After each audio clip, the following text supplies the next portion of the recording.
World War I started on July 28, 1914, when Serbian nationalist Gavrilo Princip assassinated Archduke Franz Ferdinand of Austria in Sarajevo, Bosnia.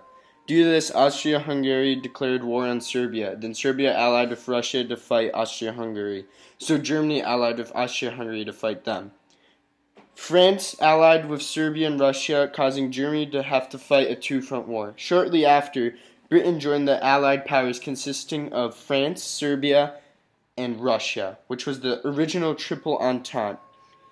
The Allied powers consisted of many other countries, though. The Central Powers were the Austrian-Hungarian Empire, the Ottoman Empire, and Bulgaria. In the beginning of the war, Germany was forced to push all their troops to invade France to avoid a two-front war. They pushed well through France till they lost at Ypres. Even though Russia was really low on arms, they had such a big army that the Germans struggled to go far into Russia. So British and Australian troops attempted to bring arms and aid Russia, but were stopped at Gallipoli and were defeated by the Ottomans.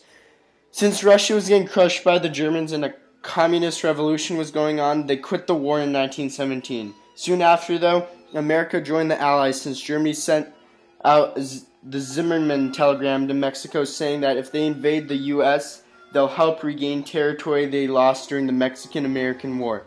By November 11, 1918, the Central Powers surrendered, and on June 28, 1919, the Treaty of Versailles was signed, blaming Germany for the whole war. World War II started on September 1, 1939, when Nazi Germany invaded Poland. Soon after, Germany invaded France, which was quickly taken over. The Allied forces in the beginning were France and England. In 1941, Russia joined after Germany did a surprise attack on Russia, which was Operation Barbarossa. The main Axis powers were Germany, Italy, and Japan. In 1940, after the Allied defeat at Dunkirk, the Germans set out on a massive air raid on England lasting months, but never succeeded in on-land invasion of England. Also in 1940, the Germans and Italians were fighting the Allies in North Africa to gain control of the oil fields in the Middle East. The great military leader Rommel seemed impossible to defeat by the Allies, but with victories such as Al Alamein, the Germans could not keep their land in Africa. Another attempt of reaching oil fields by the Germans is when the Germans sieged Stalingrad in Russia.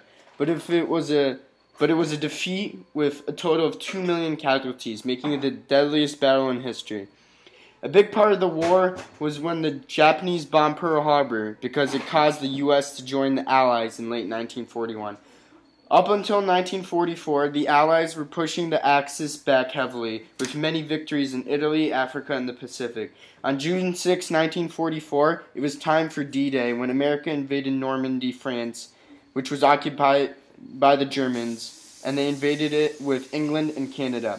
Germany was now forced to fight an overwhelming two-front war, and on April 30th, 1945, the Reichstag in Berlin was captured by the Americans and Russians, putting an end to the Third Reich.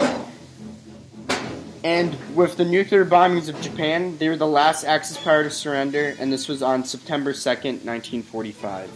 The historical significance of World War I is that it was the first massive total war in history with an outcome of nearly 20 million deaths and a big punishment on Germany, forcing the country to pay all the war debts and the long-term ramifications of today's country's borders and countries created. The historical significance of World War II was the deadliest conflict in history of 70 to 100 million deaths, with an outcome of a typical Central Axis power failure in today's borders in many continents as long-term ramifications.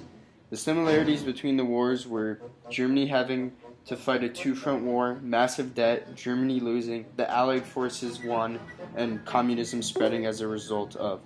The differences were the will to fight, territory gained or created, economic objectives, genocide, and the state of losing countries. These shaped the modern world by creating the UN, so great wars won't happen, and they caused the map to be what it is today.